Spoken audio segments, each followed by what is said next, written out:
Olá, amigos do AgroVerdades.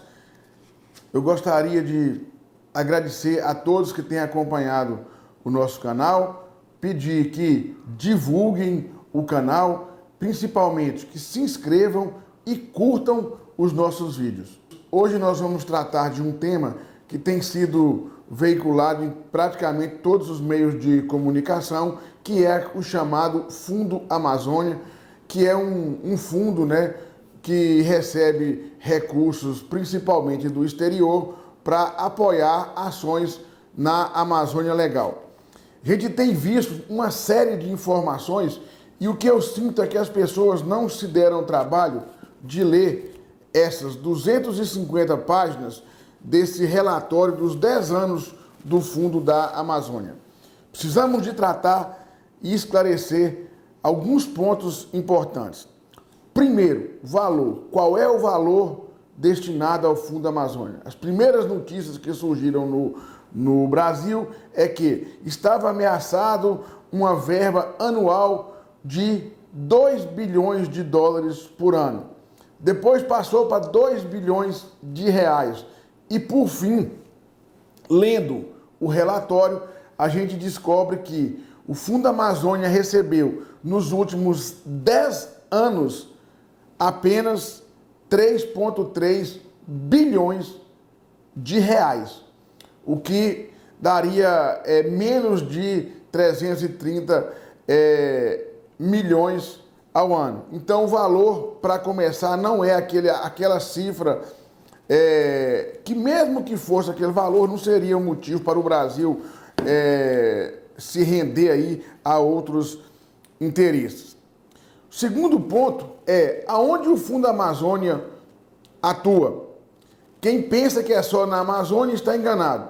O Fundo da Amazônia, ele destina dinheiro, ele tem destinado aproximadamente 10% de todos os recursos do Fundo Amazônia vão para outros estados fora da chamada Amazônia Legal. O grande interesse do Fundo da Amazônia é cadastro ambiental rural. O que as nações desenvolvidas querem é conhecer o Brasil. Por isso que ela financia, o Fundo da Amazônia financia cadastro ambiental rural em outros estados, que eu poderia citar aqui, cadastro ambiental rural do Ceará, da Bahia, do Espírito Santo, do Paraná, na região sul, bancando aí em torno de 40 milhões de reais, por exemplo, para o Paraná. Outra coisa que se diz muito com relação ao Fundo Amazônia é que ele financia instituições importantes, como as universidades, empresas de pesquisa.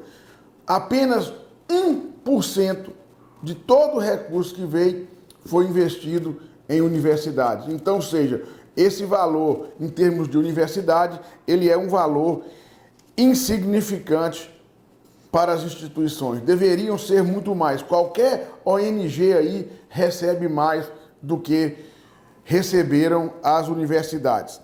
A maior parte do Fundo da Amazônia, na verdade, ele vai para União e para o Estado. 59% desse recurso ele é investido nos estados e menos nos municípios e mais para a União. A questão dos valores. Primeira coisa que se fala, a Noruega e a Alemanha. A Alemanha, dos 3,3 bilhões, a Alemanha destinou apenas 192 milhões para o Fundo Amazônia. Então, a Alemanha, ela contribui com menos de 6%, 6,8% do total recebido pelo Fundo Amazônia veio da Alemanha. Então, primeiro que a Alemanha não é um doador significativo. A maior parte vem da Noruega e uma pequena parcela vem da Petrobras. Aí outra coisa que o pessoal comenta muito é que o Fundo da Amazônia, ele é auditado, que não tem dúvida, porque ele é auditado constantemente por empresas reconhecidas mundialmente. E ele é auditado mesmo, isso é uma verdade. Só que é uma auditoria fiscal para saber se o dinheiro foi aplicado, se as notas estão de acordo, se o que estava no projeto previsto para gastar foi gasto. E uma outra auditoria é saber se os editais para distribuição dos recursos são feitos de acordo com os propósitos do Fundo da Amazônia. Até aí tudo bem, não tem nenhuma pendência, não tem comprovadamente nenhum desvio de dinheiro, mais claro, e não existe dinheiro saindo fora dos propósitos do Fundo da Amazônia. Mas o problema é que o que não está sendo editado são os resultados do dinheiro aplicado, tá? E isso é assustador. Só para vocês terem uma ideia, teve um projeto de reflorestamento no sul do Amazonas. Vejam vocês, foi investido 18 milhões de reais para recuperar 1.500 hectares de áreas degradadas. No final, eles conseguiram recuperar 1.000 hectares. Fazendo uma conta simples, gente, essas pessoas gastaram 18 mil reais para recuperar 1 hectare de área degradada. Pasmem vocês que na prestação de conta eles dizem que fizeram destoca, aração e gradagem. Tá? Como que você vai recuperar essas áreas com práticas como a destoca e a aração e gradagem? Você avançando nesse processo de degradação. E gastaram 18 mil reais por hectare.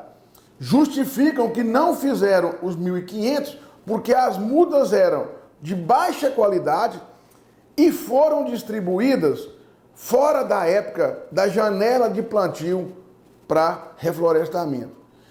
É isso que eu falo que está precisando de fazer no Fundo da Amazônia.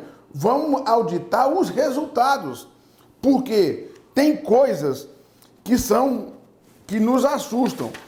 Por exemplo, né, de investimento, nós temos aqui no estado do Tocantins, em 2017, tivemos uma série de incêndios em fazendas, mesmo na Universidade Federal do Tocantins, uma área que tem de quase 1.000 hectares de florestas, passou por um processo de incêndio, né? E nós ligamos para o Corpo de Bombeiro e nós não fomos atendidos, as propriedades rurais praticamente não foram atendidas, os proprietários rurais fizeram os seus grupos, né? Os seus, entre aspas, mini batalhões aí para combater fogo, porque não tinha estrutura no Corpo de Bombeiro de Araguaína.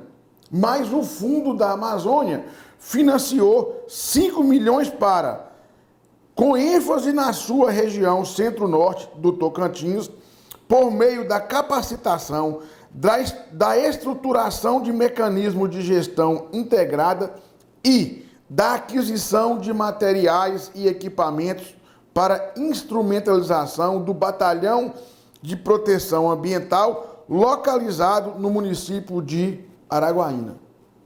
Aí a gente vai pensar, tá, aonde que foi, como é que foi feito esses resultados, né? E tudo assinado, as testemunhas desses projetos normalmente são políticos. E aí nós vamos mais para finalizar, tá? É o seguinte: a grande questão do Fundo da Amazônia é, se o Brasil não seguir as normas, se não seguir o Acordo de Paris, ele pode perder, pode pôr em risco o acordo, né, de mercado entre União Europeia com o Mercosul. Primeira coisa, o principal doador do Fundo da Amazônia é a Noruega, né?